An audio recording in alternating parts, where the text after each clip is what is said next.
دین حق کی شرط اول ہے، اسی میں ہو اگر خامی تو سب کچھ نامکمل ہے۔ قرآن کی ایک آیت سنا ہوگا نا آپ نے، لقد جاءکم من اللہ نور، قد جاءکم من اللہ نور و کتاب مبین، مشہور آیت ہے۔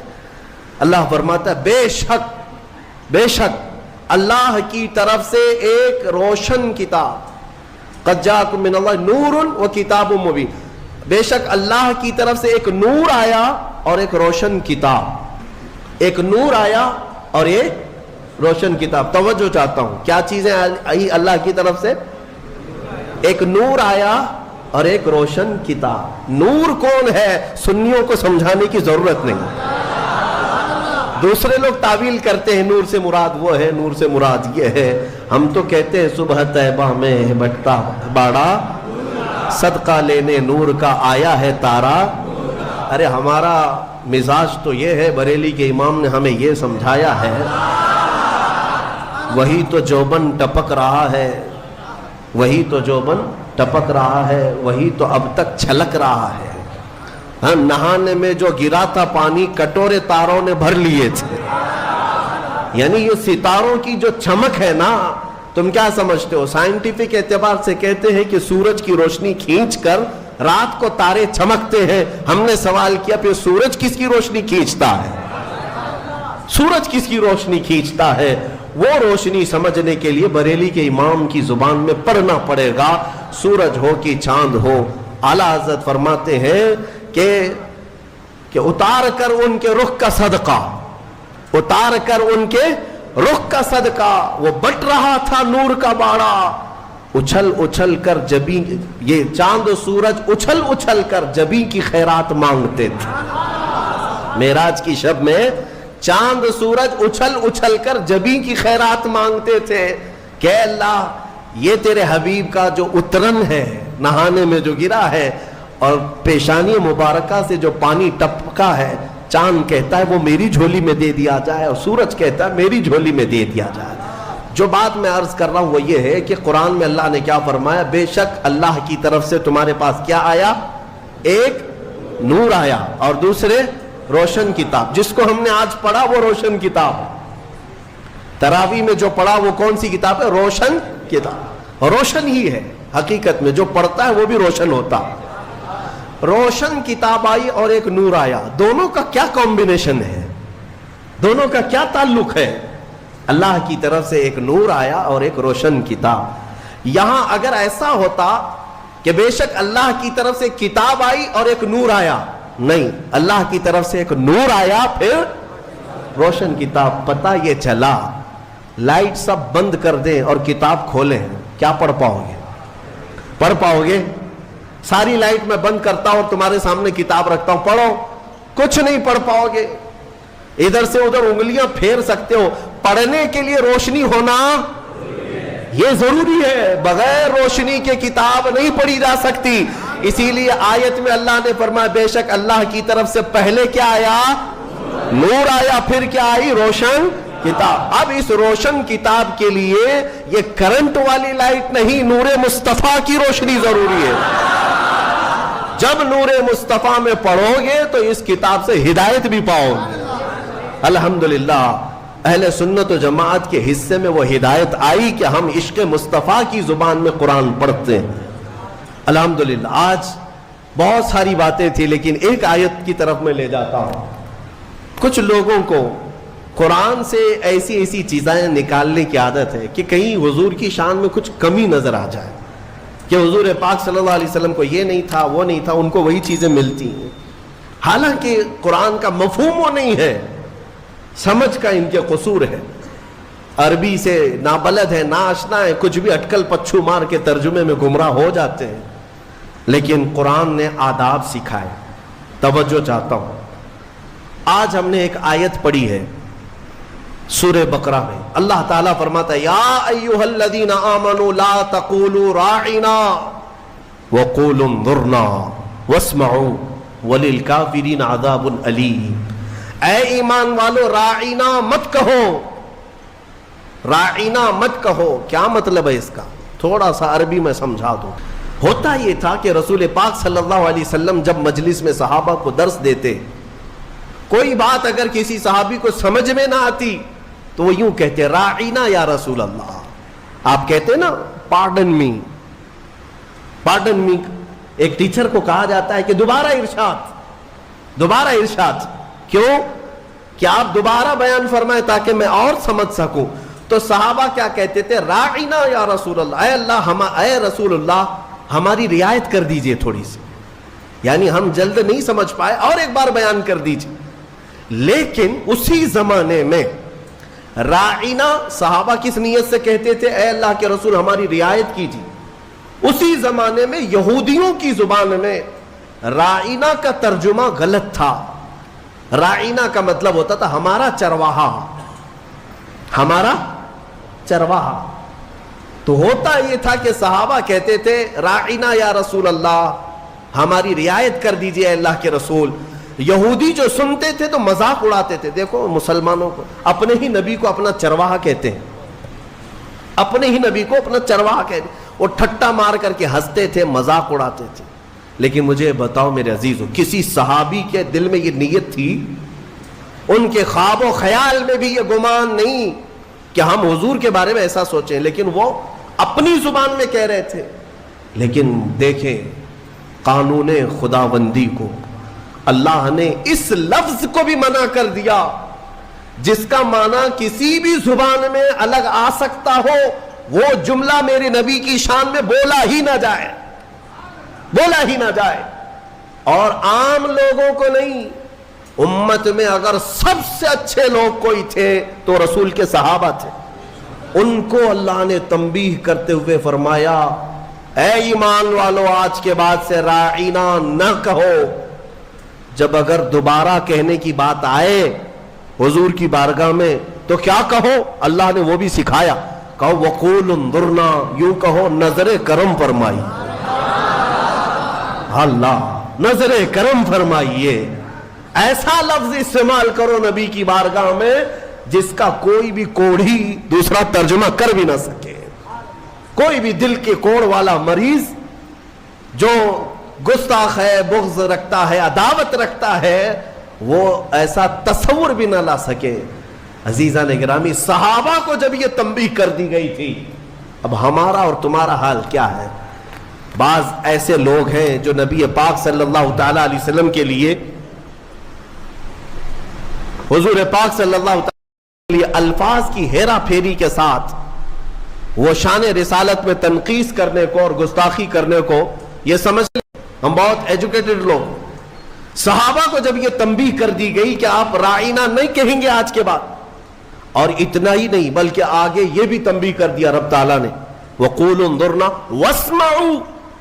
یہ کہنے کی ضرورت بھی کیوں آئے گی؟ غور سے سنا کرو.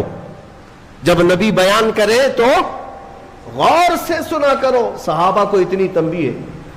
دوسری آیتیں ہیں سورہ حجرات کی، وہ پڑھیں گے تو عش عش کر جائیں آپ. مولا فرماتا ہے لا ترفعوا اصواتکم فوق صوت النبی، تم میں سے کوئی بلند آواز سے نبی کی بارگاہ میں بات بھی نہ کرے. صحابہ کو کہا گیا. یہ بھی آیت کس کے لیے اتری تھی؟ ایک صحابی تھے جن کو سنائی کم دیتا تھا، حضرت قیس. کم سنائی جس کو دیتا ہے نا وہ بلند آواز سے بات کرتا ہے. تجربہ معلوم ہوگا آپ کو، جس کو کم سنائی دیتا ہے وہ اونچا بولتا ہے. اس صحابی کی عادت تھی، وہ زور سے کہتے تھے یا رسول اللہ آپ نے کیا کہا؟ مولا کو یہ بھی پسند نہیں تھا. عتاب نازل فرمایا کہ اگر تم نے بلند آواز سے بات کی میرے نبی کے دربار میں، جتنے اعمال تھے اب کے سب ضائع ہو گئے، سب ختم ہو گئے. ان تحبط اعمالکم وانتم لا تشعرون. تمہیں گمان بھی نہیں ہوگا، تمہیں پتہ بھی نہیں چلے گا، سارے اعمال ضائع کر دیے جائیں گے. اور ایک ادب میں بتاؤں، میرے گھر میں اگر میں آرام کر رہا ہوں، آپ آئیں گے بلانے کے لیے، کیا کریں گے؟ گھر کے باہر سے آپ بیل ہوگی بجائیں گے، دروازے کو دستک دیں گے، یا میرے نام سے پکاریں گے ہے کیا اندر سو رہے ہیں، کیا کر رہے ہیں، پکاریں گے نا. یہی تو ہے، طریقے یہی ہیں پکارنے کے. لیکن بارگاہ رسول کے آداب بھی قرآن میں آئے. صحابہ جب گھر پر جائیں رسول کے، کیا کریں؟ وہ اللہ کے رسول کے گھر کے باہر جانا ہو، دستک دیں، پکاریں، کیا کریں؟ اللہ تعالیٰ فرماتا ہے ان الذین ینادونک من وراء الحجرات اکثرهم لا یعقلون. اللہ رب فرماتا ہے وہ لوگ بے شک جو نبی کے حجرے کے باہر کھڑے ہو کر کے نبی کو پکارتے ہیں ان میں سے اکثر لوگ عقل والے نہیں ہیں. جو پکارتے ہیں اس میں اکثر لوگ عقل والے نہیں ہیں. ارے اندر والے کو بلانے کے لیے کیا کہنا پڑے گا, کیا کہنا پڑے گا, پکارنا تو یہ ہے. لیکن مولا فرما رہا ہے وہ عقل والے لوگ نہیں ہیں جو حجرے کے باہر کھڑے ہو کر کے حضور کو پکار رہے ہیں. تو پھر کیا ہے؟ قرآن سکھاتا ہے وَلَوْ أَنَّهُمْ صَبَرُوا حَتَّى تَخْرُجَ إِلَيْهِمْ لَكَانَ خَيْرًا لَهُمْ. رب فرماتا ہے ادب یہ ہے لوگوں کو چاہیے کہ وہ دروازے کے باہر جا کر خاموش کھڑے رہے, میرا رسول خود باہر ہے. ارے نادانوں پوچھو, رسول دروازے بند اندر بیٹھ کر باہر کون کھڑا ہے کیسے جانتے ہیں؟ یہی عقیدہ بریلی کے امام نے ہمیں دیا. اور کوئی غیب کیا تم سے نہاں ہو بھلا, جب نہ خدا ہی چھپا. رسول پاک کو خبر تو ہے کہ دروازے کے باہر کون کھڑا ہے, اسی لیے قرآن کہہ رہا ہے جاؤ تو ہاتھ باندھ کر کھڑے رہو, بس میرا رسول خود ہی باہر آئے گا. پکارنے کے لیے ہم اور آپ ہیں, ہم مجھے پکارو, ہو سکتا ہے مجھے پتہ ہی نہیں باہر کون ہے, لیکن رسول کے لیے نہیں. ایک صحابی آئے, وہ دعا کرانے کے لیے آئے تھے گھر سے, غریب تھے, تنگ دست تھے, ان کے ماں باپ کا انتقال ہو گیا تھا. یہ سوچ کر کے گھر سے نکلے آج میرے والدین کی مغفرت کی دعا کراؤں گا اور میری غریبی دور ہو جائے, تنگ دستی دور ہو جائے, اس کے لیے حضور سے سفارش کروں گا. آئے لیکن دیکھا مجمع ایسا حضور کو سمیٹے بیٹھا ہے, بڑے بڑے صحابہ سامنے, ان کو جانے کی ہمت نہیں ہوئی, دور بیٹھے رہ گئے. عصر سے مغرب تک انتظار کیا, موقع نہیں ملا. مغرب کی اذان ہوئی, نماز کے لیے میرے آقا تشریف لائے. نماز کے بعد پھر حضور بیٹھے, لیکن بڑے بڑے صحابہ نے گھیر لیا. یہ غریب صحابی تھے, دور کھڑے رہ گئے, کہاں پھلان پھلان کر کے جاؤں گا, پیچھے کھڑے رہے. عشاء کی اذان ہو گئی, عشاء تک موقع نہیں ملا. عشاء کی نماز پیچھے پڑے اور عشاء کے بعد میرے آقا صلی اللہ علیہ وسلم سیدھے اپنے گھر میں جاتے تھے. اب بیٹھک نہیں ہوتی تھی. اب عشاء کی نماز کے بعد حضور اپنے حجرے کی طرف نکلے. یہ صحابی کہتے ہیں میں نے سوچا موقع تو آج دن بھر نہیں ملا, ہاتھ باندھے پیچھے پیچھے چلتے رہے. حضور اپنے دروازے پر پہنچ گئے اور پیچھے مڑ کر کہتے ہیں جا اللہ تیری غریبی دور کرے, تیرے ماں باپ کی مغفرت کرے. کس نے کہا میرے نبی سے, کس نے کہا؟ میرے عزیزوں اسی لیے تو ہمارا عقیدہ یہ ہے کہ وہ دلوں کی بھی سنتے ہیں, اس کی بھی سنتے ہیں جسے بولنا نہیں آتا. وہ لکڑیوں کی جب سنتے ہیں, ہرن کی جب سنتے ہیں, تو امتیوں کی کیوں نہیں سنیں گے؟ ہم یہاں سے پکارے وہ وہاں سے سنے, مصطفیٰ کی سماعت پہ دور و نزدیک کے سننے والے وہ کان, کانے لالے کرامت پہ. اسی لیے سنیوں میں کہتا ہوں کہ تفسیر بھی سننا ہو تو عشق مصطفیٰ کے ساتھ سنو. مزہ ہی کچھ اور ہے کہ اپنے نبی کو چھوڑ کر محفل کون سی ہوتی ہے. رسول جس محفل میں نہ ہو تو محفل کہاں ہے, اسے محفل نہیں کہا جاتا.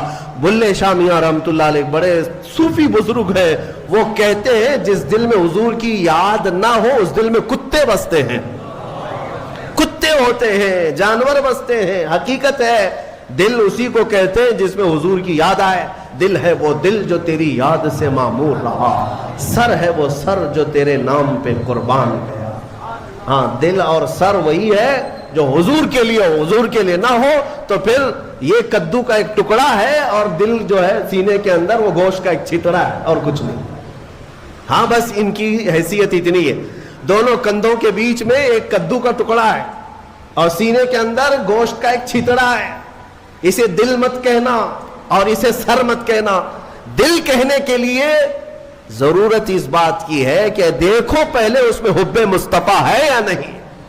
سر کہنے کے لیے ہر ایک کو سر مت کہنا, بلکہ اعلیٰ حضرت فرماتے سر صرف وہی ہے جو ان کے قدموں پہ قربان ہونے کو تیار ہے, وہی سر ہے.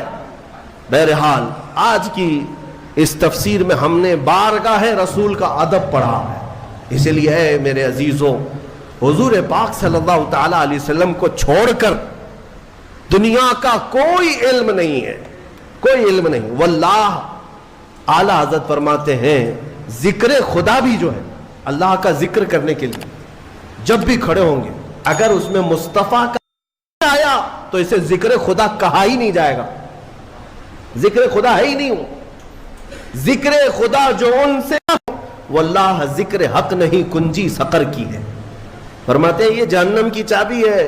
حضور کا ذکر چھوڑ کر کے اگر تم کہتے ہو بخدا خدا کا یہی ہے در, نہیں اور کوئی مفر مقر. اس کو میں سمجھاؤں آپ کو. اعلیٰ حضرت فرماتے ہیں مفر کا مطلب ہوتا ہے بھاگنے کی جگہ, اور مقر کہتے ہیں ٹھہرنے کی جگہ. حضور کو اگر چھوڑو گے تو نہ بھاگنے کی جگہ ہے نہ ٹھہرنے کی جگہ ہے. ہبلی میں نہیں, پوری دنیا میں. ہاں, نہ بھاگنے کی جگہ ملے گی نہ ٹھہرنے کی جگہ ملے گی حضور کو اگر چھوڑو گے. اگر کوئی یہ سمجھتا ہے نا ہمارے پاس جگہ ہے ہمارے پاس کس کے, ہاں پی ایم کے چرنوں میں ہے, سی ایم کے چرنوں میں ہے ہمارے پاس جگہ, تو جتنے دن راج کرنا ہو 4 دن کی چاندنی ہے. پھر دیکھنا ایک وقت آئے گا جب تمہاری روح قبض ہوگی, سامنا میرے مصطفیٰ کا کرنا ہوگا, اور پھر ملائکہ تمہیں بتائیں گے, اور قیامت کا